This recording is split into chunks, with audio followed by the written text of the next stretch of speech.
Hi friends, we are in Goa. So Goa ಮೊದಲಿನ ತನಕಂಗಿಲ್ಲ. So ಮೊದಲು ಗೋವಾ ಬೇರೆ ಇತ್ತು, ಇವಾಗ ಗೋವಾ ಬೇರೆ ಇದೆ. ಸೊ ನೀವು ಏನಾದರೂ ಪ್ಲ್ಯಾನ್ ಮಾಡ್ತಾ ಇದ್ದರೆ ಆಲ್ಮೋಸ್ಟ್ ಅಂಜುನಾ ಬೀಚು ಅಥವಾ ಆರಂಗೋಲ್ ಬೀಚು ಅಥವಾ ಪ್ಲ್ಯಾನ್ ಮಾಡ್ಬೋದು. ಕಲಂಗುಡ್ ಬೀಚಲ್ಲಿ ಏನೂ ಇಲ್ಲ, ಎಲ್ಲ ಬಂದ್ ಮಾಡಿದ್ದಾರೆ.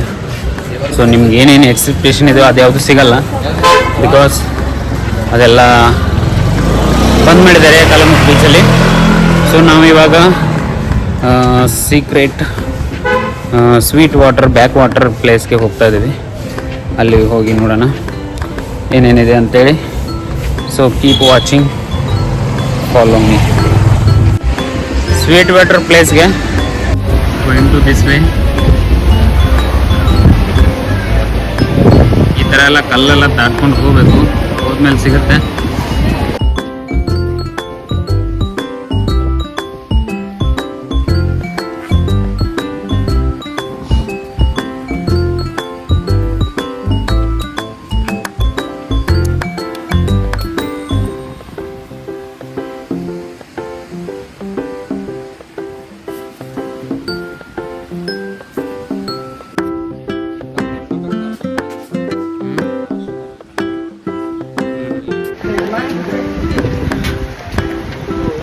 ಅನದರ್ ಒನ್ ವಿಶೇಷಣೆ ಏನಂದರೆ, ನೀವು ಸ್ವೀಟ್ ಲೇಕಿಗೆ ಹೋಗುವಾಗ ಆಲ್ಮೋಸ್ಟ್ ಆಲ್ ನೀವು ವಿದೇಶಿಯರನ್ನು ನೋಡ್ಬೋದು.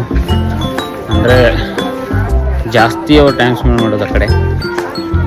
ಸೊ ನಾವು ಅದಕ್ಕೋಸ್ಕರ ಹೋಗ್ತಾಯಿಲ್ಲ, ಸ್ವೀಟ್ ಲೇಕ್ ಸಂಬಂಧ ಹೋಗ್ತಾ ಇದ್ದೇವೆ. ನೋಡೋಣ ಹೇಗಿದೆ.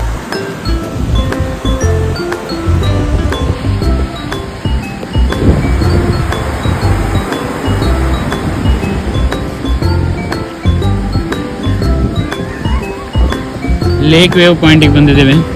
ಆ ಕಡೆ ಲೇಕ್ ಇದೆ, ಈ ಕಡೆ ಸಮುದ್ರ, ಈ ಕಡೆ ಸಮುದ್ರ, ಆ ಕಡೆ ಲೇಕ್. ಸೊ ಲೇಕ್ ಪಾಯಿಂಟಿಗೆ ಇಷ್ಟೇ ಡಿಫ್ರೆನ್ಸು. ಇಲ್ಲಿ ಉಪ್ಪು ನೀರು, ಅಲ್ಲಿ ಸಿಹಿ ನೀರು. ಸೊ ಸಿಹಿ ನೀರು ಯಾವ ರೀತಿ ಅಂತೆ ಅಂತ ಬನ್ನಿ ನೋಡೋಣ.